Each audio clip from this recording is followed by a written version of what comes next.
I would like to bring your attention to this website and this number, Tenancy Service. They have very, very valuable information on the website, and the phone is 0800 number is free for you to call if you have any questions. So I will just briefly talk about renting. So when you rent a property, there's two ways of it. So the first one is tenant. Tenant means your name will be on the contract. It's a legal document. So it's a written document. It's always compulsory for the landlord. If someone rent you a house without signing any agreement, that's illegal. Okay. So, and after you sign agreement, you will have a legal relationship with the landlord. So tenants have have more rights than flatmates. We'll talk about what flatmate is. Flatmate is sometimes like you just rent a room. You that's property probably not owned by another flatmate. So, or you can call that person second-hand landlord. So it's just they just rent one room to you.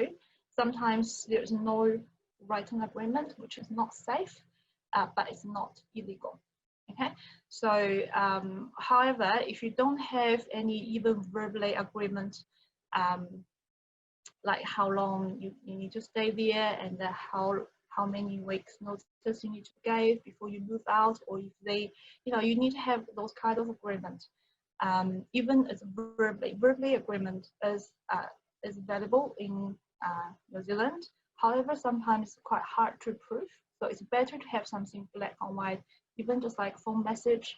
So the initial like tenant, the person who rent the room to you, they can write you something or in message or email to say, yeah, you rent this room rent to you from when to when.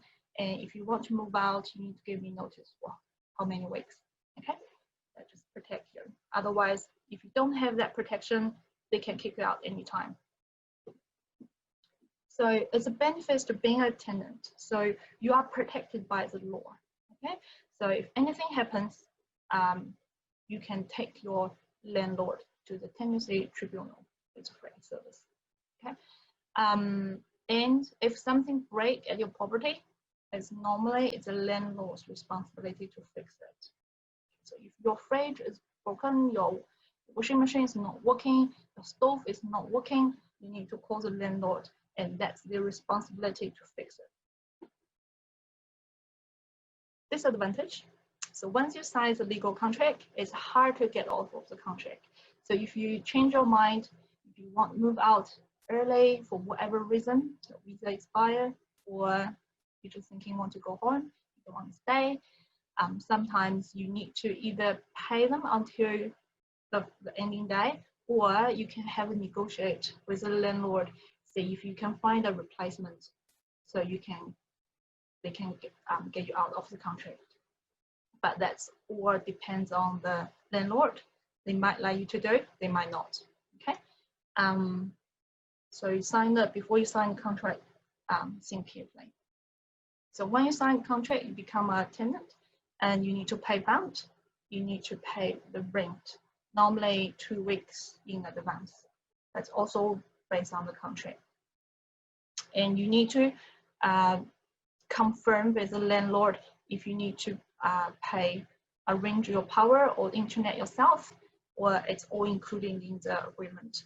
Most likely you need to arrange your power internet yourself, but sometimes they do cover the power if they share the house or something.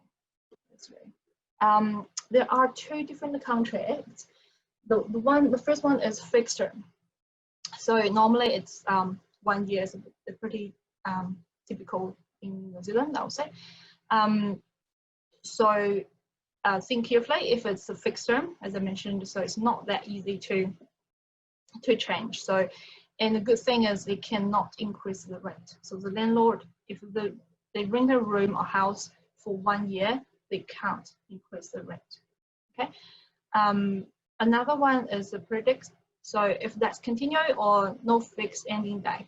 So someone's like, okay, you can just live in here, but you need to give me 21 days notice if you are moving out, and the landlord can give you 3 months or 42 days if they want you to move out. Okay. However, the side fact is, if they want you to move out, they can, or if they want to increase the rent, they just need to give you 2 months notice. I want to increase the rent. Then you can decide if you want to move out, or you can accept the new rent and to continue live there. Okay, so some reminder, before you move in, it's good for you just to go around with the landlord to have a good look of the room. Take photos. This is allowed. Your landlord will allow you to do that, because that's important to, if you see any existing damage already, take a photo. Otherwise, it's become your responsibility. Your landlord might forget they already have a damage over there. So take a photo to keep the evidence. Okay.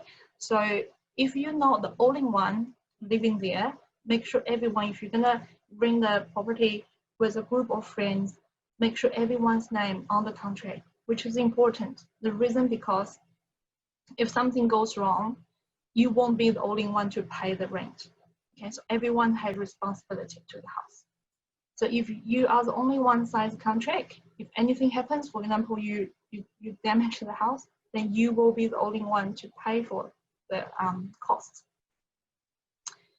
And another one is, make sure you talk to the landlord if you think something needs to be fixed. Okay, and if you say there's no smoke alarms, or a smoke alarm is not working, the landlord needs to fix it, otherwise it's illegal. All right, so once you move in, your landlord can visit your house, but they need to give you at least a day for notice. Okay, so if something breaks, you need to let your landlord know immediately, so that they have responsibility to fix it. But if you don't tell them, then maybe later, if you damage something yourself, you need to pay for it.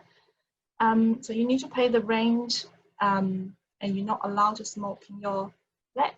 And when you rent a room, you can't paint it in your favorite color. Okay, and if you would like to hang something on the wall, make sure you use 3M hooks. Right. Or if your landlord later on asks extra money for whatever things, if it's not listed on the contract, please do not pay.